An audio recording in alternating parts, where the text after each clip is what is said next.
السلام عليكم، اهلا بكم في اول حلقه من حلقات تعليم الوايت بورد انيميشن او فيديوهات السبوره البيضاء. طبعا ملك المجال في البرامج بتاع تعمير بتاع صناعه الفيديوهات البيضاء هو الفيديو سكرايب. طبعا ده الاشهر والافضل وفي امكانيات كتيره جدا، بس طبعا انا بتكلم على النسخه اللي بنشتريها. تمام، لان في نسخه طبعا بنشترك فيها، وفي نسخه بتبقى يعني مش هنقول مجانيه بس بتبقى مهكره. تمام، في نسخه مجانيه مش مهكره ولا حاجه، لكن بتبقى من موقع فيديو سكرايب نفسه، بتكون نسخة تجريبية لمدة 7 أيام.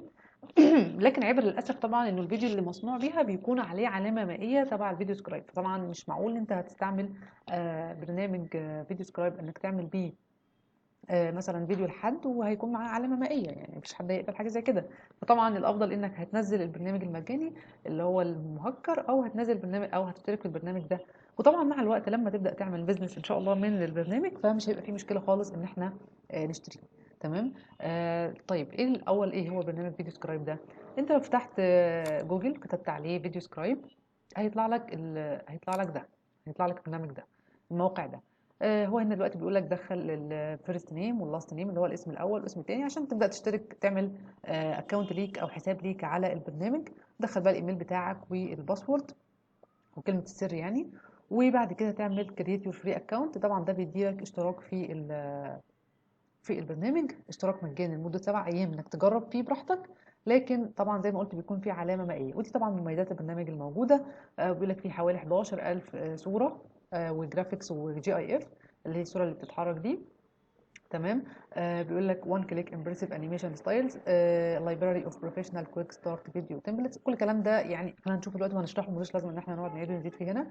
تمام، ده صفحه او الويب سايت بتاعهم، وطبعا اداء التقييم بتاعهم يعني كله مقيمه ان هو ممتاز، واخد 4.3 من 10 كتقييم.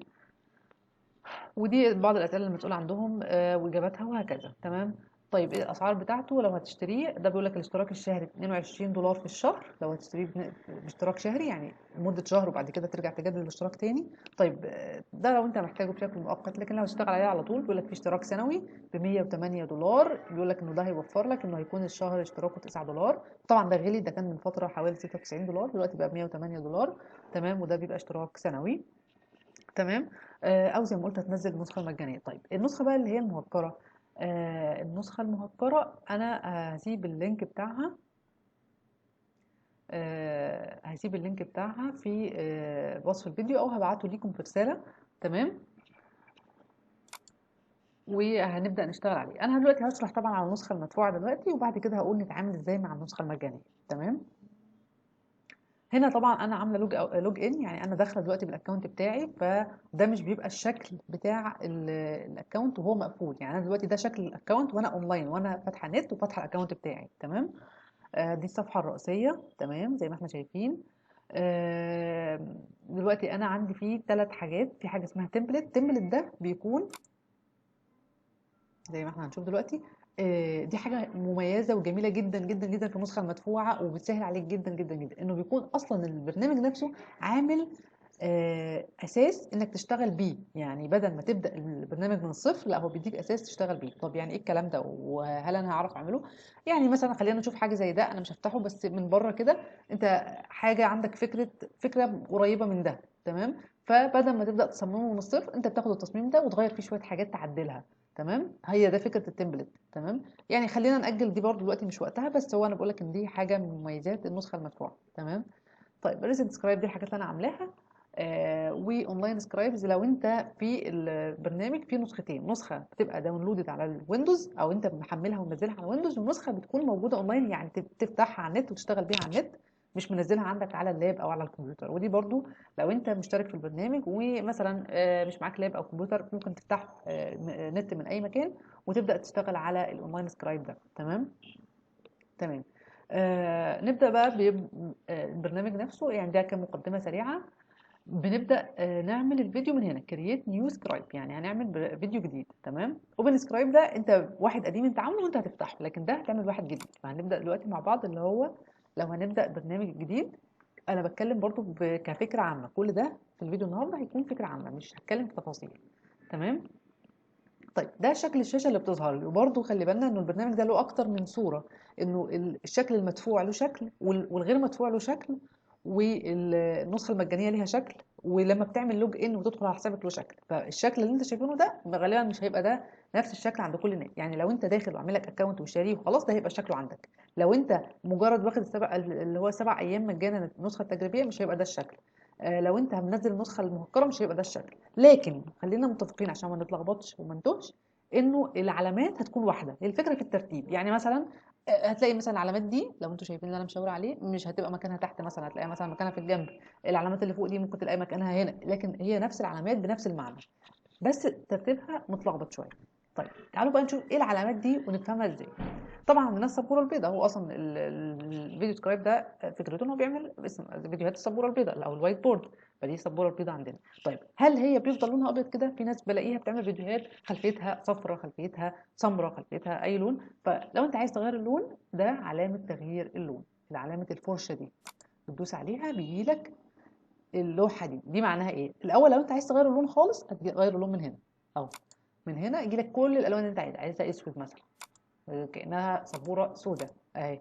تمام. عايزها اصفر، عايزها اي لون، بتغيره من هنا. طيب نرجع للابيض ونشوف ايه اللي كان موجود.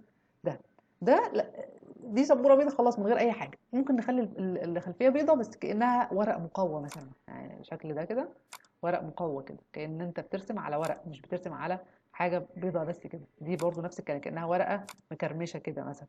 ماشي. آم، هنا برضو كأنها برضو سبورة منغمشة شوية، يعني كل ده اهي كأنها سبورة. اللون أبيض بس له افكتات كده أو أشكال مختلفة. تمام. كل ده هو اللعب كله أصلا بيبقى في الحاجات اللي زي دي. مثلا لو أنا عايز أخلي اللون مثلا أصفر، واخلي شكله كده مثلا او كده، يعني هي لعبه كله في الحاجات دي. تمام. نرجع برضو الابيض لان هو ده افضل حاجه برضو، ما زال دي افضل حاجه. اسم الفيديو وايت بورد او السبوره البيضاء، خلينا في السبوره البيضاء. طيب في حاجه اسمها فيجنت. ايه فيجنت دي او نو فيجنت؟ احيانا بتلاقي فيديوهات بيكون عليها ضلمه شويه، ودي برضو بيبقى ليها افكت حلو. يعني مثلا كده بس بتلاقيها ايه، مش الشاشه كلها بيضه. تمام. برضو بتعمل ايه افكت حلو. تمام. ممكن نخليها اكتر من كده، اسمها هارد فيجنت، يعني هنسمرها اكتر خالص. تمام. برضو هنشوف الكلام ده بعدين. بس ده الايه الفكره بتاعت اللون. يبقى هنرجعها زي ما كانت نو، عايزينها كلها بيضاء. ده الشاشه بتاعتي. يبقى دي اول حاجه عرفناها، انه القايمه دي بتاعت الايه الالوان. طيب آه من الشكل ده الصوت. يبقى انا لما هدوس عليها، انا دلوقتي اكيد هعمل فيديو عليه صوت، فانا يا اما هسجل الصوت وانا بعمل، وده لا انصح بيه نهائيا. يعني مثلا انا ممكن اكون بعد ما اخلص الفيديو رسم وكده ابدا اسجل الصوت على الصوره، ماشي. بس في الغالب احنا بنحتاج مونتاج للصوت، يعني في كل نفس، خاصه في الفيديوهات الدعائيه انت بتاخد نفسك في النص، بتسكت شويه، بتتهته شويه، بتتلخبط في حاجه. فالافضل ان احنا نعمل مونتاج للصوت وبعدين نحطه، مش الافضل ان احنا نسجل على الفيديو على طول كده. وهنعرف برضو كل ده بالتفصيل ان شاء الله. تمام. طيب لو انت مش هتسجل، هتبدا تنزل الفيديو نفسه اللي انت مسجله، فبتنزله من هنا import mp3، يعني هتدخل على البرنامج الصوت اللي انت مسجله ايا يعني يكن بقى هو ايه، تطلع صوت وتقوم داخل اوبن وينزل الصوت على البرنامج. تمام. او تنزله من على النت. تمام. من لينك معين ايا يكن بقى. تمام. بس في الغالب احنا بنكون مسجلينه ومنزلينه. طيب ده بالنسبه للصوت اللي هتحطه على البرنامج. طيب بعد كده ده الموسيقى. لو انت هتحط خلفيه موسيقيه على الفيديو اللي هتعمله، بيبقى من هنا. وبرده دي ميزه النسخه المدفوعه، انه بيجيب لك كل الموسيقى المتاحه، وبرده كل ده بيكون مجانا وبدون حقوق ملكيه. لان اغلب الموسيقى اللي بتتحط على الفيديوهات، لو انت فاتح قناه يوتيوب، بيجي لك عليها حاجه اسمها حقوق ملكيه، انها بتكون مسروقه. فهي دي ميزه برده من مميزات البرنامج، انه بيديك موسيقى من غير حقوق ملكيه. لو انت هتنزل موسيقى مثلا، هنزل دي مثلا، دي كده هتشتغل. طيب بعد ما تشتغل مش بس كده، لا، انا هدوس عليها مره كمان وهعمل صح ان انا كده عايزاها. بس انا عايز الصوت ده ما يلغوش على صوت، فبقوم موطي من هنا كده اهو، كده كده كده مثلا، اخلي ده الصوت وانا بتكلم. تمام. واقوم دايسه صح. بعد كده انا دخلت صوت على الفيديو، موسيقى مش صوت. تمام. طيب ايه العلامه دي؟ علامه ايد. احنا عارفين دايما زي ما بنشوف الفيديوهات بتاعه السبوره البيضاء، بيكون في ايد بتكتب. دي برضو من الحاجات الحلوه اللي فيها، بيجيب لك بقى كل اشكال الايد انت عايز تكتب بيها، كل الاشكال. عايز قلم بس، عايز ايد، عايز صباع، عايز ريشه، عايز طبشيره، عايز قلم الوان، كل انواع. بص كل الحاجات اللي في الجنب دي اشكال لايادي مختلفه تماما. يعني انت تدوس على اي حد بيبقى الناس مصوره ايديها طبعا، كل واحد له فايل وحاطط الصوره. وممكن انت نفسك تصور. بص كريت انيو هاند ده انت ممكن نفسك تصور ايدك او اي ايد انت حابب تحطها باي شكل وتحطها للبرنامج. يعني هتحط بقى هنا، تمام. انا ما جربتش اعملها قبل كده، بس انت بتصور ايدك وتحطها باي شكل انت عايز تحطه. وفي هاند بيهايند جلاسز اللي هو كأن الصورة، كأن الايد بتكتب من ورا، مش بغض النظر يعني هي تفاصيل ملهاش لازمة. بس يعني انا بقول لك لو عايز تحط ايد، يعني هو اصلا كده كده مش هتحتاج، لانه كمية يعني صور الايادي اللي محطوطة ما لا نهاية. طبعا راجل ست حاجات كتير، اقلام بس، استيكة هنشوف برضه احنا ممكن نستعملها بإفكتات جميلة جدا. دي كل اشكال الايد اللي موجودة عندنا، مش كل اشكال الاقلام وكل حاجة، تمام. طيب ده بالنسبة برضه أنا بتكلم بشكل سريع أنا مجملا عن الرموز اللي معايا. فدي بالنسبة لي ده شكل الإيد اللي هنستعمله. وأنا في الغالب على فكرة برضه بقت من ضمن الحاجات اللذيذة، احنا ممكن ما نستعملش إيد خالص، يعني نو هاند، الصورة تترسم لوحدها. فطبعا اللي يعجبك، والعميل بتاعك لو أنت هتعمل فيديو دعائي أو فيديو لحد أنت بتختار بقى براحتك. تمام، العلامات دي هنسيبها دلوقتي، ده لما تيجي تخلص خالص وعايز تشغل الفيديو تشوفه بقى انت تقييمك ليه. عايز تشغل صورة واحدة بس لوحدها، دلوقتي ده لو هتخرج الفيديو هتعمل له هو طبعا انا ما عملتش حاجة فما فيش، هتشيره بقى وهتنزله عندك على اللاب او على الكمبيوتر. وده لو هتحفظه، تمام، وده برضه لو هتحفظه. طيب ايه بقى بقية الحاجات، العلامات اللي تحت دي؟ خلينا في اللي فوق الاول، لا خلينا في دي. اول حاجة الصورة اللي انت هتحطها او الرسمة انت هتحطها، اما انك بتحطها من البرنامج نفسه او بتحطها من بره البرنامج، تمام. واللي في الغالب النسخة لو مش لو مهكرة او مش شاريها، هتبقى غالبا الصورة هتكون من بره البرنامج، لان الصور المتاحة في البرنامج المهكر قليلة وضعيفة جدا، تمام. عندك بقى البرنامج، الصور اللي بتنزلها من البرنامج في كذا ايتم، يعني كذا قسم.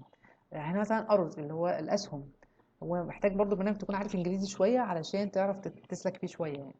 بيلدينجز المباني، كول اوت اللي هو الصور اللي بيبقى فيها مثلا مقولات او حد بيتكلم. ايموجي الايموشنات، ماني الفلوس، بيبول الناس، بيبول فيميل لو اللي هي لو كانت بنات او ستات، بيبول ميل اللي هو ولاد او رجاله. سيناري مناظر، تكنولوجي بقى حاجات لها علاقه بالتكنولوجيا. بيكلز حاجات ليها علاقه بالعربيات سيارات طيارات. الفابت اند سيمبلز الحروف والرموز. انيمالز الحيوانات. باك جراوند اند سيناري برضه خلفيات ومناظر طبيعيه. بودي بارتس اجزاء من الجسم. بيلدينجز اند لاند مارك اللي هو علامات ومباني وكده. هنفتح كل ده واحده واحده. برضه احنا في البرنامج انا برضه بحاول اعمل زي ملخص شامل سريع عن البرنامج من بره، يعني تعرف بس ايه هو فيديو سكرايب ده. كرتونز زي اللي انا فاتحاها دي، ودي اغلب الحاجات اللي بنشتغلها اصلا لان هي اغلب الحاجات اللي بتشد الناس. سيلبريشن بقى احتفالات. شورت اللي هو الشورت اللي هو هنشوف شكل زي ده كده، شوف شكله دلوقتي، او زي ده كده زي ده. ايموجي برضو ايموشنات. فود اند درينك الاكل والمأكولات والمشروبات. جي اي اف الصور المتحركه. هيلث كير اند ميديكال اللي هو الحاجات الصحيه اللي لها علاقه بالمجال الطبي. هيستوري كلتشر التاريخ والثقافة. هوم اند فاميلي العيلة والبيت. ايكونز ايقونات. ماني وفاينانس برضو الفلوس والبيزنس وكده. ميوزك وارت موسيقى والفن. بيبول ايموشنز ايموشنات للناس، يعني يجيب لك صورة شخص زعلان فرحان كده. بروسيس الحاجات بقى الدوائر والحاجات بتاعت العمليات. ساينس العلوم. شيبس الاشكال. سبورت اند فيتنس الرياضة. ستيك فيجرز اللي هو زي استيكرات بتاع الفيس وكده والواتس. تكنولوجي زي ما قلنا تكنولوجيا. تولز الادوات. تويز اند جيمز الالعاب الالعاب يعني. ترانسبورت النقل والسفر. وورلد العالم. دي كل الايتمز اللي بيشملها البرنامج واللي مليانه صور. وكان بيقول لك في التعريف بالبرنامج من بره ان في حوالي 11000 صوره، تمام. انت طبعا بقى عشان تيجي تعمل فيديو برضه هنشوف مع بعض انه مش هتقعد تفتح كل ده. يعني انا مثلا عايزه اوريك حاجه زي الكرتون. شوف الكرتون في كام صوره، في كام حاجه من دي. في 123 شاشه عارضه لك الصور دي. يعني ده شوف كتير جدا جدا جدا. اقعد بقى تحمل كل ده عشان تيجي تعمل فيديو تبص على كل الصور دي. فالموضوع صراحه مرهق وهياخد منك ايام، ممكن اسابيع كمان. فاحنا بنختصر وبنعمل سيرش عن الحاجه اللي احنا عايزينها. انا مثلا عايزه احط صوره عربيه. هو طبعا البرنامج مش بيدعم اللغه العربيه للاسف، ودي من عيوبه. هو بيدعم اللغه الانجليزيه فقط، فلازم تكتب باللغه الانجليزيه. انا عايزه ابحث عن عربيه، هكتب كار واعمل جو هيطلع لي بقى كل الحاجات اللي ليها علاقه بالعربيه اللي موجوده على البرنامج، كل صور العربيات اللي موجوده على البرنامج، وانت بقى تختار منها. طبعا ده اسهل كتير من انك تقعد تدور جوه البرنامج نفسه عن العربيه دي او الحاجه اللي انت عايزها. مثلا هختار الصوره دي مثلا، تمام، اهي الصوره اترسمت قدامي.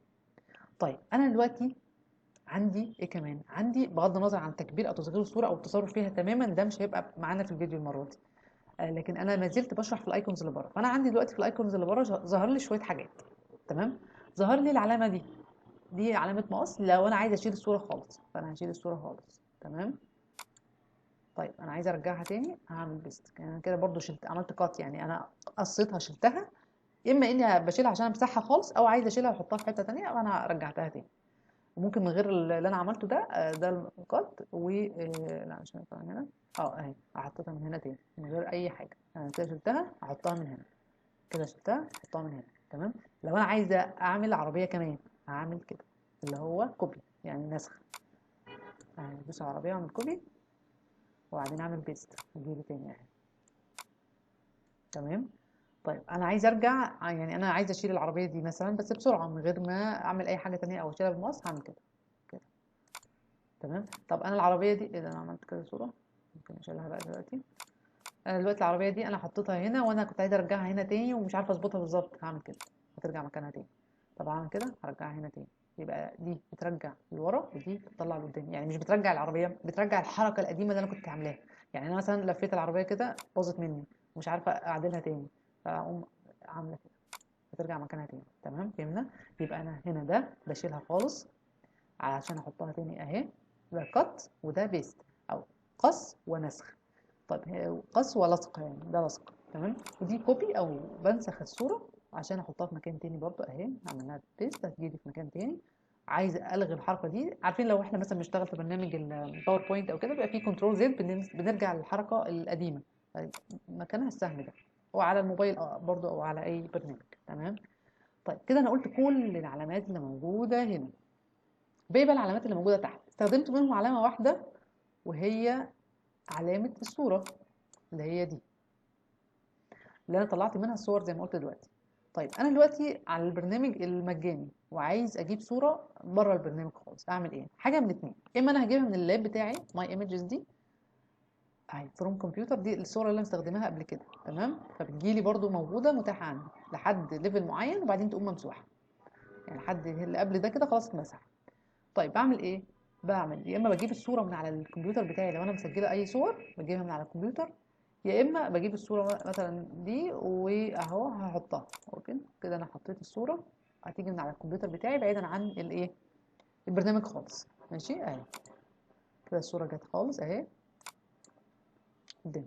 طيب انا عايزه اجيب صوره من بره، فبجيب فروم يو ار ال، بحط اللينك بتاعها. طب الاسهل ايه؟ ما احطش اللينك بتاعها ولا حاجه، مش هقعد الف كتير. يعني الاسهل ان انا اجيب الصوره من على جوجل، اكتب مثلا صوره، هنا صوره اي حاجه برضه عربيه، كار عربيه اي حاجه، واقوم عامله الصوره سيف، هعمل لها حفظ، ادوس عليها واعمل لها حفظ، حفظ الصوره، واسيبها مثلا على الديسكتوب كده على سطح المكتب. وبعد كده خلاص انا هقفل ده واروح على البرنامج، وبرضه اجيب من الكمبيوتر هلاقيها على الديسكتوب برضه اهي، وادخلها برضه زي ما انا عايزه. هنشيل القرآن بس عشان ميبقاش حرام علينا. طبعا ده كله على النت فعشان كده بياخد وقت، يعني انا عشان فاتحه البرنامج من على النت، هشيلها بقى عشان ميبقاش حرام علينا من على الايه يعني، ميبقاش برضه تغيير، تمام. انا كده نزلت الصوره برضه، تمام. طيب كده انا عرفت ده الايقونه دي معناها ان انا هنزل الصوره اللي انا عايزاها. طيب اللي جنبها دي ايه بقى؟ اللي جنبها دي من شكلها حروف، فانا بدخل حروف على البرنامج، يعني مثلا هكتب كار برضه، خلينا في كار. طيب انا ليه ما كتبتش عربي؟ هنكتب عربي، خلينا نبدا بالعربي، بس انا قلت البرنامج ما بيدعمش اللغه العربيه، هنشوف مع بعض. لو انا كتبت عربي مثلا هكتب عربيه، تمام، هحطها. لا هو كده البرنامج يعني بيعكسني، بس هو البرنامج ما بيدعمش اللغه العربيه نهائيا، واول مره يحصل كده يعني صراحه، مش عارفه، هي غريبه يعني غريبه جدا، عشان انا بسجل فيديو مش عارفه اظبطها، بس هو البرنامج ما بيكتبش لغه عربيه. يعني في العادي انا بكتب اي حاجه عربي بتيجي الخلفيه ساده كده، فانا مستغربه بصراحه، فخلينا نعدي دي دلوقتي على ما نشوف هم عملوا ابديت للبرنامج وبداوا يدعموا اللغه العربيه ولا ايه، لان ده لو حقيقي البرنامج هيروح في حته تانية، لان اصلا من اكبر عيوب البرنامج انه ما بيدعمش اللغه العربيه. وهنشوف في الحلقات الجايه احنا بنعمل ايه اصلا عشان نحط عربي في البرنامج. فيعني خلينا نعدي الخطوه دي. فعامه العلامه دي معناها ان انا بدخل كتابه، مثلا هكتب اي حاجه بقى زي ما شفنا دلوقتي، وبغير لونها اي حاجه، وبغير لونها. المفروض بحط الفونت بتاعها من هنا، هخليه تخين هخليه رفيع، غير.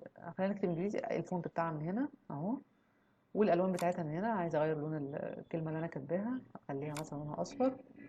عايزه اخليها في الجنب في النص هنا، اي مكان خليها لونها احمر عشان اشوفها. تمام اهي، هلاقيها ظهرت قدامي. ده بقى الايتم دي بتاع الكلام. دي بقى بتاع الشورتس هنسيبها دلوقتي، يعني هي غالبا بتوع المحاضرات والبيزنس والكلام ده مالناش دعوه بيها دلوقتي. طيب كده قلنا ده. طب بالنسبه للعلامات دي ايه؟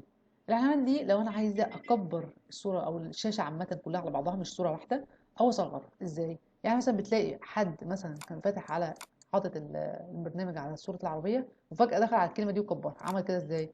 باجي هنا اهي انا كبيره اهو، وبعدين اجي على الكلمه واقوم داخله بالعلامه دي كده، اللي بيدخل عليها كده كده كده كده كده. تمام. عايزه اخرج منها اهو اهو اهو اهو. طيب برضو انا استعمالي كله بالماوس دلوقتي، بس انا ممكن استعمل من غير الماوس. اطلع لفوق، انزل لتحت، اجي يمين. هو الاسهم بالعكس، يعني انا باجي يمين بس مش باجي يمين، انا كاني ماسكه ورقه بشدها بايدي ناحيه اليمين عشان ابين الشمال اهي. بشدها بايدي ناحيه اليمين عشان ابين الشمال. هنا هشدها ناحيه الشمال عشان اشوف ناحيه اليمين. هنا هشدها لتحت فهيطلع لي لفوق، هنا هشدها لفوق هيطلع لي لتحت. دي الاسهم. فالاسهل طبعا ان انا استعمل ده بالكوره بتاعه بالماوس نفسه. امسك الشاشه ادوس كليك وامسك الشاشه واحركها بايدي احسن يمين وشمال وكده، بدل اللخبطه وتضييع وقت يعني. حاجه كمان التكبير والتصغير بقى زي ما قلنا اهو. انا بكبر كده، وبرضه ممكن اكبرها بالكوره اللي بتبقى في الماوس. الكوره اللي بتبقى في الماوس. تمام. طيب نيجي بقى العلامات دي. هي بقى الشغل كله هنا بقى، الشغل كله في اللي تحت دي.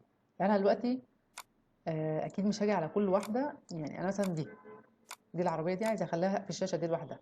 فبعمل ايه؟ دوست على العربيه اهي، وادوس على علامه الكاميرا. يعني ايه علامه الكاميرا؟ يعني انا عايزه اول ما العربيه دي تيجي يبقى ده الفيو بتاعها، يعني هي ظاهره بالشاشه وهي شكلها كده. هنفهم اكتر دلوقتي. مثلا انا كلمه عربيه دي، كلمه عربيه دي انا هحطها هنا اهو، او هحطها هنا. ماشي. وعايزه الكاميرا تيجي، عايزه لما ادوس على كلمه عربيه دي الكاميرا تكون عليها وهي هنا، يعني عايزاها تبقى هي ظاهره لوحدها كده. فهاجي ادوس على العربيه واعمل الكاميرا هنا. تيجي بقى نشوف دلوقتي. هنلاقي لو انا جيت اشغل كده العربيه هتترسم، والموسيقى اللي احنا كنا حاطينها في الاول محطوطه تترسم، والشاشه هنا. نيجي بقى نشوف العربيه، كلمه عربيه هتلاقيها مكتوبه في شاشه لوحدها زي ما انا عملت بالظبط. طب انا عايزاها تيجي على تظهر في نفس الشاشه مع العربيه اهي. اخليها هنا. فانا ايه، خلاص انا عامله لها كاميرا قبل كده. هشيل الكاميرا دي من العلامه دي، هشيلها من هنا.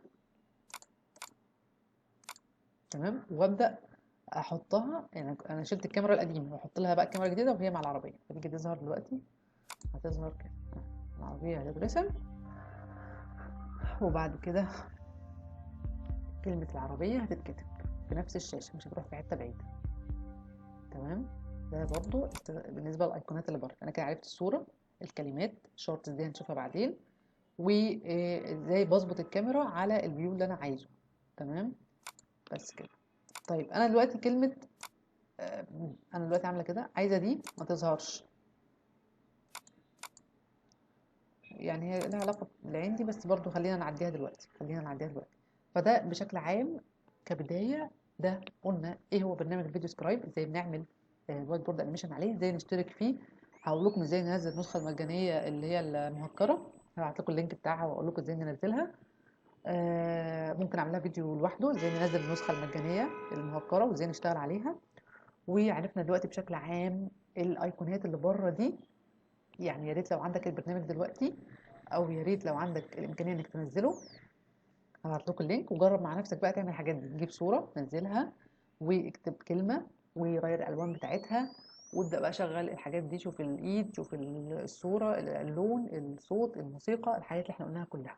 ده كده كان بدايه فيديو تعريفي بالبرنامج الفيديو سكرايب.